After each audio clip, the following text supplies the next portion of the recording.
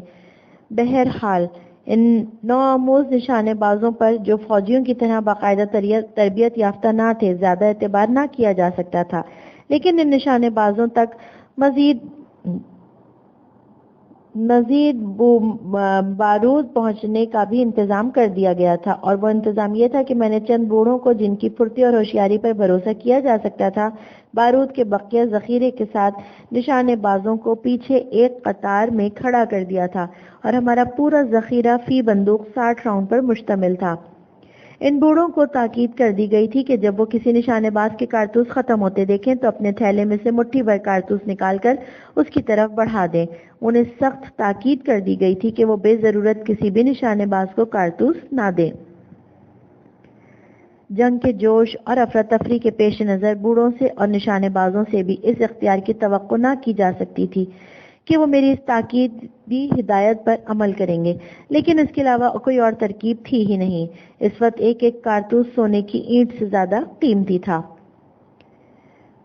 ہمارے دل و دماغ کی کچھ ایسی حالت تھی کہ فی الحال نیند کے کوئی آثار نظر نہ آ رہے تھے.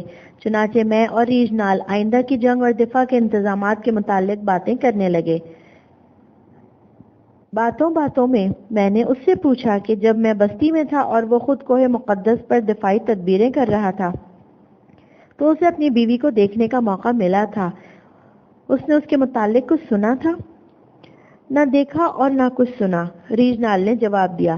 یہ محنت بڑے گھننے ہیں. کبھی انہوں نے میری بیوی کے متعلق کچھ کہا ہی نہیں، اور اگر کہا تو میں کچھ سمجھ نہ سکا، کیونکہ تنہا ہاروت انگریزی بول سکتا تھا اور تنہا ہاروت کی باتیں میں سمجھ سکتا ہوں. اس کے علاوہ میں اپنے وعدے پر نہ صرف قائم ہوں بلکہ اس پر سختی سے عمل بھی کر رہا ہوں.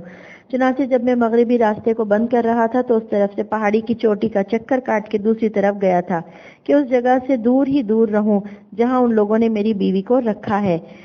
کوارٹر مین، میرے دوست، تم میرے دل کی حالت کا اندازہ نہیں لگا سکتے. میری بیوی اسی جگہ ہے، مجھ سے صرف چند گز کے فاصلے پر مقیم ہے، لیکن میں اس سے مل نہیں سکتا. اور پھر یہ خیال اور بھی سہانے روح بنا ہوا ہے کہ بقول ہاروت وہ اپنے ہوش میں نہیں ہے. اگر یہ سچ ہے تو پھر ریجنال یہ خیال تسلی بخش ہونا چاہیے، کیونکہ جو اپنے ہوش میں نہیں ہوتا وہ کسی قسم کی تکلیف اور بے چینی بھی محسوس نہیں کرتا جیسا کہ تم محسوس کر رہے ہو. لیکن اگر واقعی ہاروت نے سچ کہا ہے، اگر وہ واقعی تمہاری بیوی ہوش میں نہیں ہے یا بقول ہاروت اس کا دماغ خالی ہے، تو پھر اس واقعے کے متعلق کہو گے کہ ایک رات تم نے اور سیویج نے اسے دیکھا تھا. جو کچھ تم نے دیکھا تھا وہ یقیناً تمہارے وہم یا تصویر کی پیش نہ تھی، کیونکہ تم نے اس کے لباس کی جو تفصیل بیان کی تھی اس نے وہی لباس پہن رکھا تھا کہ جیسا کہ ہم اپنی آنکھوں سے دیکھ چکے ہیں. کوارٹر مین، خود میری عقل حیران ہے کہ اس واقعے سے کیا نتیجہ اخذ کیا جائے. میں اس کے متعلق کچھ نہیں کہہ سکتا. اس دنیا میں بہت سی ایسی باتیں ہوتی ہیں جو انسان کے فہم سے بالا تر ہوتی ہیں، اور چونکہ ہم انہیں سمجھنے سے قاصر ہوتے ہیں اس لیے ہم ان کا مذاق اڑاتے ہیں. ریجنال کی اس دلیل کا ایک اور ثبوت بہت جلد مل جانے والا تھا. لیکن تم کہنا کیا چاہتے ہو کوارٹر مین؟ کوئی بات چھپا رہے ہو تم. ریجنال، تمہاری بیوی اگر واقعی ہوش میں ہوتی، دوسرے لفظوں میں اگر اس کی سوجھ بوجھ کی قوتیں بالکل ہی ختم ہو چکی ہوتی، تو ظاہر ہے کہ وہ تم کو تلاش کر کے نہ تو تمہارے پاس آتی اور نہ تم سے کچھ کہتی. بے شک وہ خواب نہ تھا، کیونکہ اسے تم نے ہی نہیں بلکہ سیویج نے بھی دیکھا تھا. لیکن پھر یہ بھی ہے کہ وہ خود تمہارے پاس نہ آئی تھی، اور ثبوت اس کا یہ ہے کہ اس نے دروازہ نہ کھولا تھا. دروازہ واقعی کھولا نہ گیا تھا کیونکہ مکڑی کا جالا اس پر جوں کا تو موجود تھا. اب دو نتائج اخذ کیے جا سکتے ہیں. ایک تو یہ کہ تمہاری بیوی کے دماغ کا ایک حصہ معاف نہیں ہے اور وہ کسی سمجھ میں نہ آنے والے طریقے سے اپنے پیکر یا تصویر کو تمہارے سامنے منعکس کر سکتی ہے، اور دوم یہ کہ وہ مر چکی ہے اور اس کی روح تمہارے پاس آئی تھی. یہ دوسرا خیال غلط ہے کیونکہ ہم اسے نہ صرف زندہ دیکھ چکے ہیں بلکہ ہاروت بھی اس کا اعتراف کر چکا ہے. اس لیے میں تو سمجھتا ہوں کہ اس کا یہ خود فراموشی کا عالم عارضی ہے جسے دور کیا جا سکتا ہے. لیونا کو پوری طرح ہوش میں لایا جا سکتا ہے. مثلا ہو سکتا ہے کہ ہاروت نے عمل سے اس پر نوم توجہ کا عالم طاری کر دیا ہو اور ایک نہ ایک دن اس کا اثر زائل ہو کر رہے گا. کیونکہ انسان عمر بھر نوم توجہ کی حالت میں نہیں رہ سکتا۔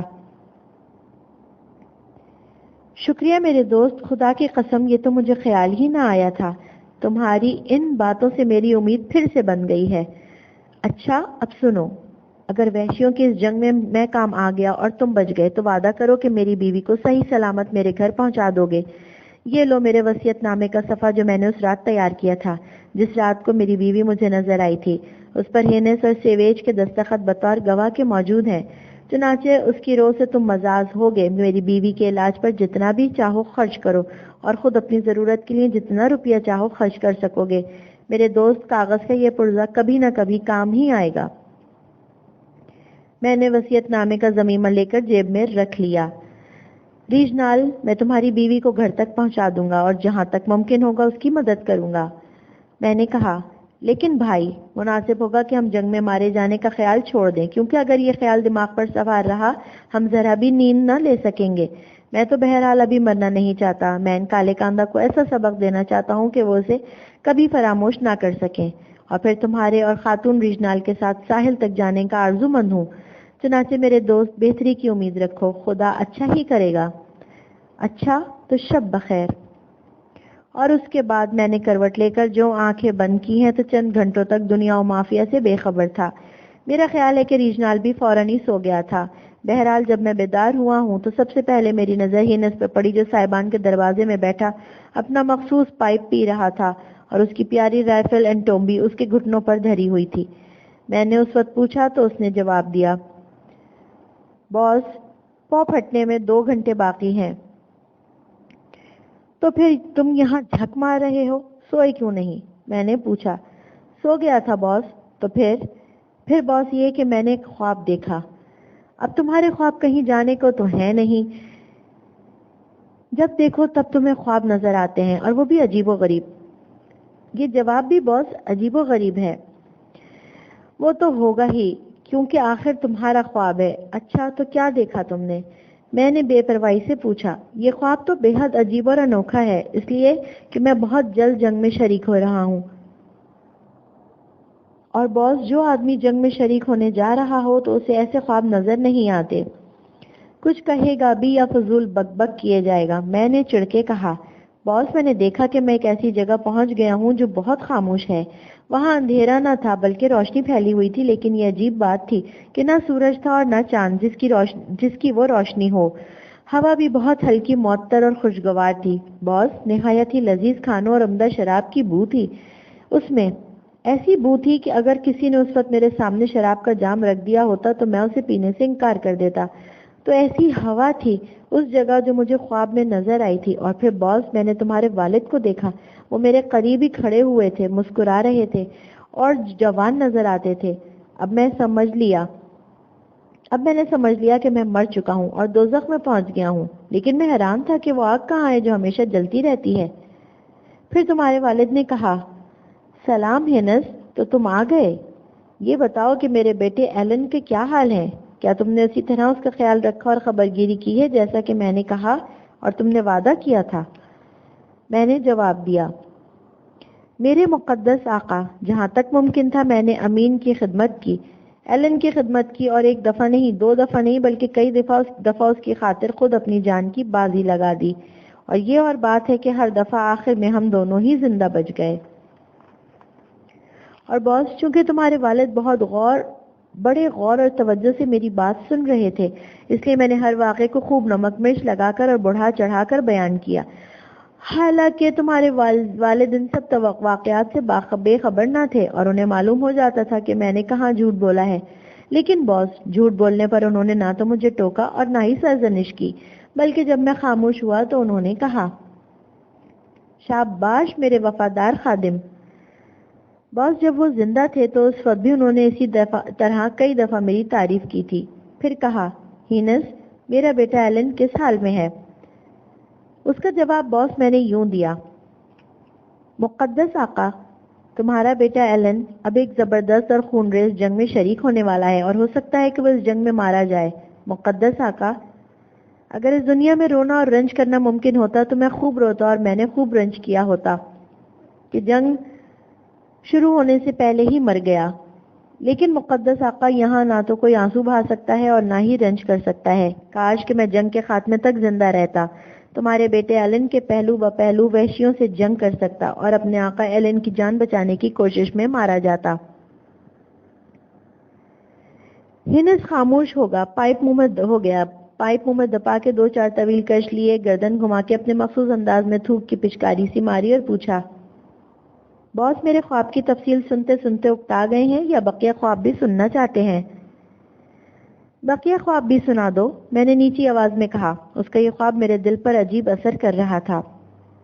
تو باس, میں اس خاموش مقام میں اکیلا کھڑا اپنا ہیڈ ہاتھ میں گھما رہا تھا اور سوچ رہا تھا کہ کون جانے میرے سپرد کیا کام کیا جائے گا کہ ایک دم سے میں نے نہ جانے کیوں نظر اٹھا کر سامنے دیکھا اور باس 2 بے حد حسین عورتیں ہاتھ میں ہاتھ لیے میری طرف آ رہی تھیں. ان دونوں عورتوں نے اپنے بالوں میں بھی موتی پرو رکھے تھے. باس, میں نے دیکھا کہ وہ جہاں قدم رکھتی ہیں وہاں بے حد خوبصورت پھول کھل اٹھتے, لیکن میرا خیال ہے کہ پرندے ہی تھے جو بے حد میٹھی بولیاں بول رہے تھے.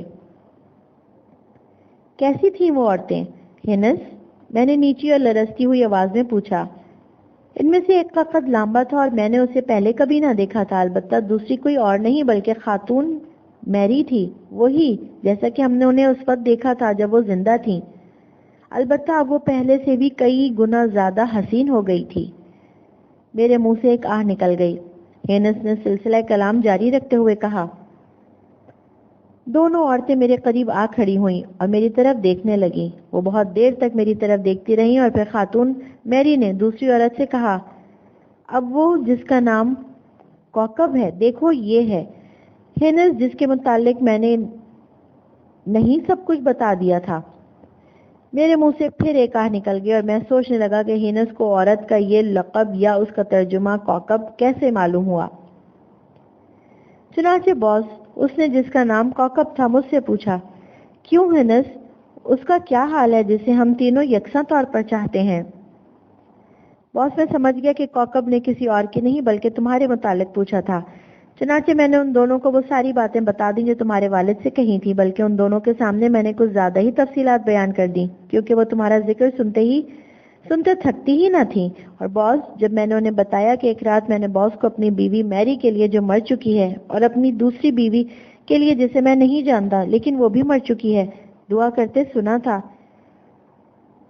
وہ دونوں رو پڑی. ان کے آنسو موتیوں کی طرح تھے اور ان کے آنسو کے ہر قطرے سے پھولوں کی خوشبو نکل رہی تھی.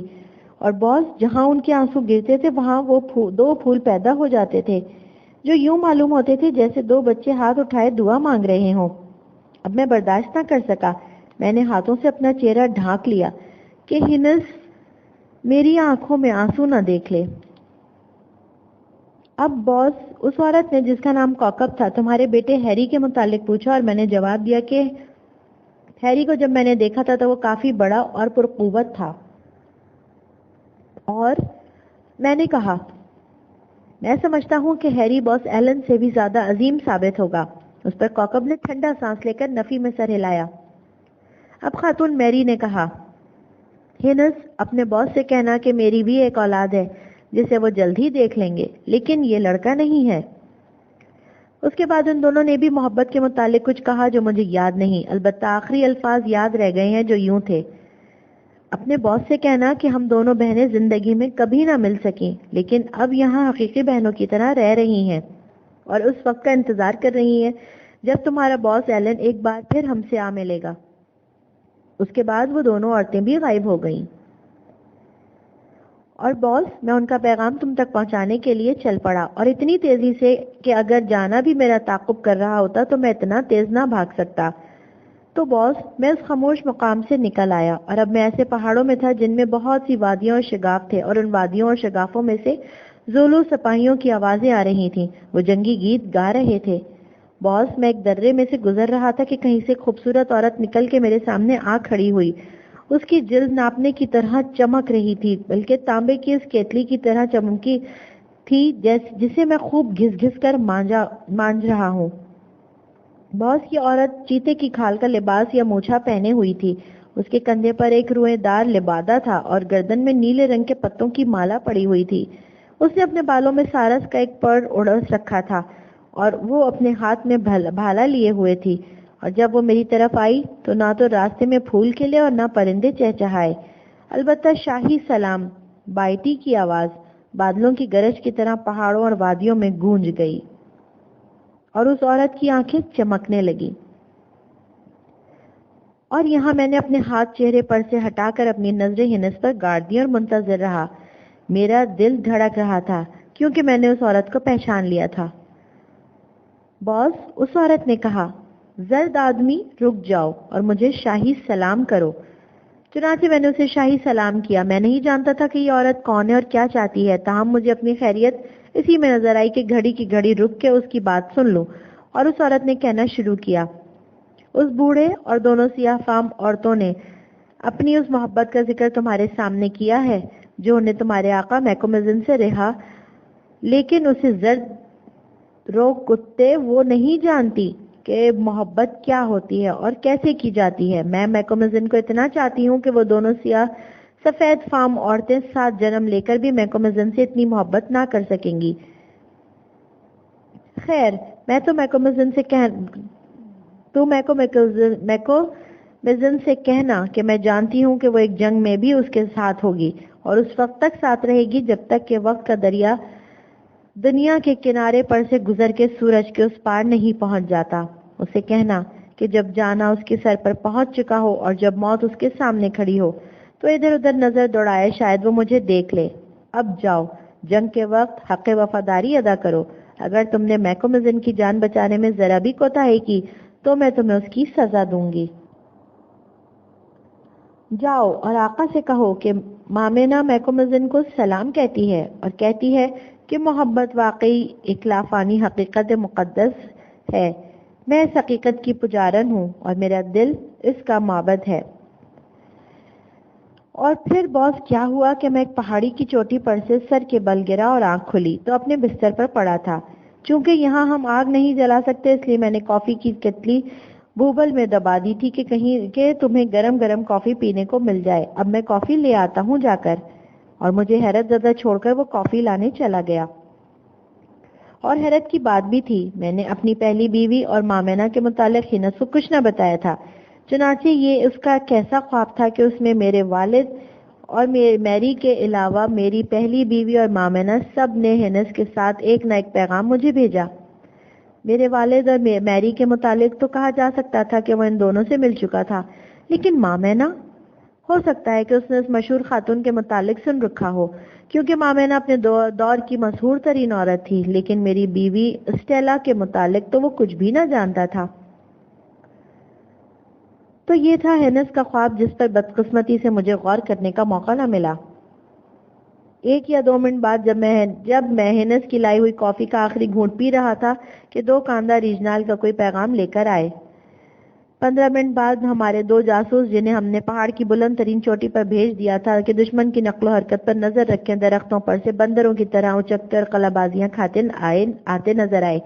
ان جاسوسوں نے اطلاع دی کہ کالے کاندھا کی فوجیں درے کے دوسری طرف جمع ہو رہی ہیں۔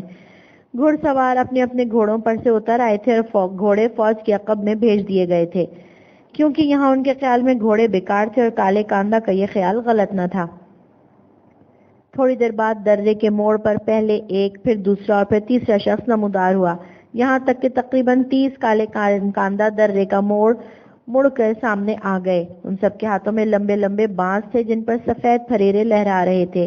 میں بڑی دلچسپی سے ان آنے والوں کو دیکھنے لگا کہ پتہ نہیں وہ کیا کرنے والے تھے۔ دفتن وہ ادھر ادھر دوڑنے اور بانسوں کو زمین پر یہاں وہاں ٹھوکنے لگے۔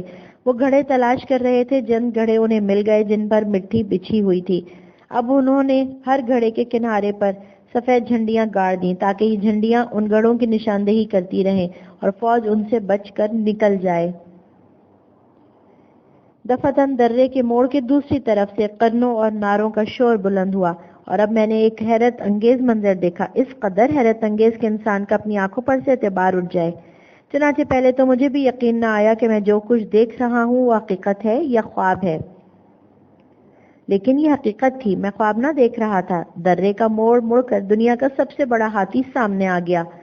جی ہاں، وہ دیوتائے شر جانا ہی تھا جو جھومتا جھامتا اور ایک شان بے اعتنائی سے چلتا ہوا آگے بڑھ رہا تھا۔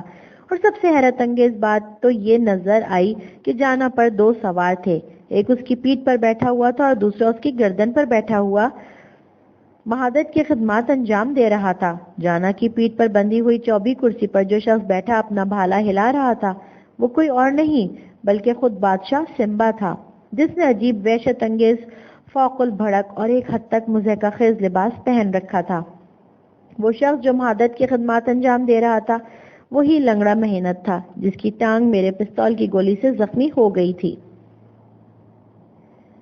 جانا کی گردن میں ایک نہ پوری 12 زنجیریں پڑی ہوئی تھیں جو کسی چمکدار دھات کی تھیں۔ یہ زنجیریں لٹک رہی تھیں اور ان 12 زنجیروں کے سرے 12 آدمیوں نے پکڑ رکھے تھے اور یہ 12 آدمی جانا کے ساتھ ساتھ 6 دائیں اور 6 بائیں طرف چل یا دوڑ رہے تھے۔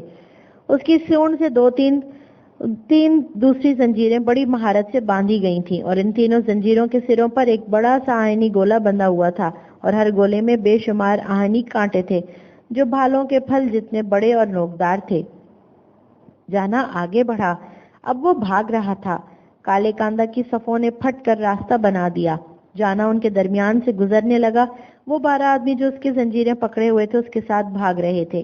میرا خیال تھا کہ وہ اگلی صف میں آ کر کھڑا ہو جائے گا، لیکن نہیں، وہ ہمارے مورچے کی طرف بڑھنے لگا۔ اب وہ بھاگ نہ رہا تھا اور اب وقت آ گیا تھا۔ اب موقع تھا کہ میں اپنے تجربے کو بروئے کار لے آؤں۔ میری 2 نالی ہاتھی مار بندوق بھری ہوئی تیار تھی اور میرے ہاتھ میں تھی، اور دوسری 2 نالی رائفل ہینس کے ہاتھ میں تھی اور اس کا بھی گھوڑا چڑھا ہوا تھا اور ہینس اسے اس طرح اٹھائے کھڑا تھا کہ یہ وقت ضرورت میں ایک لمحے کے بھی چوتھے حصے میں اس کے ہاتھ سے بندوق گھسیٹ سکتا تھا۔ خبردار، کوئی جانا پر گولی نہ چلائے، یہ میرا شکار ہے، میں نے کہا۔ بس خاموش کھڑے رہو اور تم کالے کاندا کے دیوتا کو خاک و خون میں دیکھ لو گے۔ وہ زبردست چوپایا بدستور آگے بڑھ رہا تھا اور اب میں نے دیکھا کہ جانا کس قدر زبردست تھا۔ اتنا بڑا ہاتھی تاریخ کے کسی دور میں نہ رہا ہوگا۔ اس منحوس رات کو جب جانا نے ہاروت کی جان لی تھی اور اپنا زبردست پیر میری پیٹھ پر رکھنے والا تھا، ہاں اسی رات مجھے اس کو دیکھنے کا موقع نہ ملا تھا، لیکن اب میرے خدا، ناقابل یقین حد تک عظیم و شان تھا وہ ہاتھی جس کا نام جانا تھا۔ باس، وہ بہت قریب آ گیا ہے، ہینس نے آہستہ سے کہا۔ اب گولی چلا دو۔ لیکن میں منتظر رہا کہ جانا رک جائے تو میں گولی چلا دوں، اور اب جانا رک گیا۔ اس نے اپنا غار جیسا منہ کھولا، اپنی زبردست سونڈ اٹھائی، لوگوں سمیت اور بڑی بھیانک آواز میں بگل سا بجایا۔ سمبا اپنی کرسی پر سے اٹھا اور اس نے چیخ کر کہا، خیریت اسی میں ہے کہ تم لوگ اپنے آپ کو لافانی جانا کے حوالے کر دو۔ ابھی معلوم ہو جائے گا کہ بچہ کہ تمہارا جانا لافانی نہیں ہے، میں نے دل ہی دل میں کہا۔ اور میں نے چاروں طرف دیکھا۔ ہینس دوسری بندوق لیے کھڑا تھا، ریجنال، ہاروت اور دوسرے لوگ مورچوں میں سے گردنیں نکالے میری طرف دیکھ رہے تھے اور منتظر تھے کہ میں جانا کو مار گراؤں۔ کالے کاندا صف در صف کھڑے تھے اور ہمارے جواب کا انتظار کر رہے تھے، اور سامنے جانا اپنا منہ کھولے اور سونڈ اٹھائے کھڑا ہوا تھا۔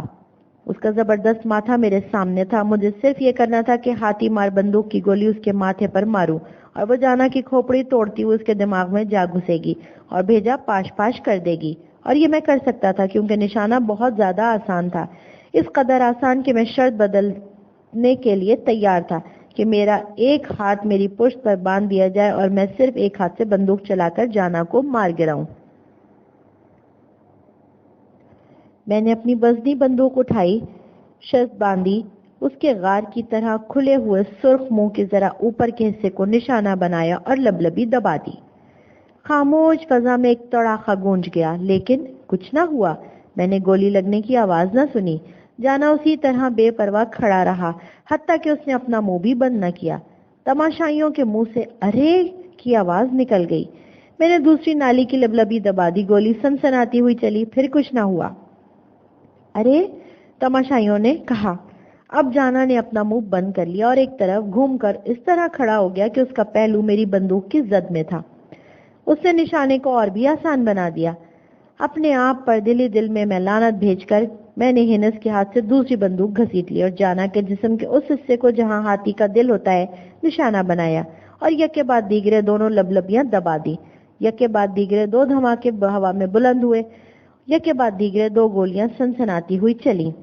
لیکن جانا بدستور کھڑا رہا. اس نے اپنے کان تک نہ ہلائے. اس کی موٹی جلد پر گولی لگنے کی آواز تک نہ سنائی دی. ایلن کوٹرمین کا نشانہ کبھی خطا نہ ہوا تھا.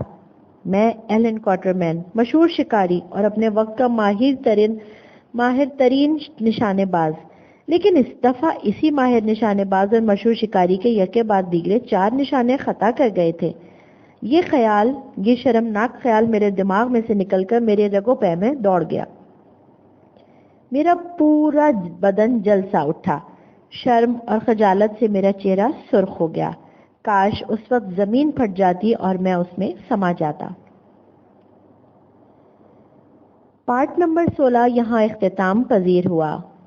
کتاب روح کی پکار. کتاب کا بقیہ حصہ پارٹ نمبر 17 میں سماعت کیجیے.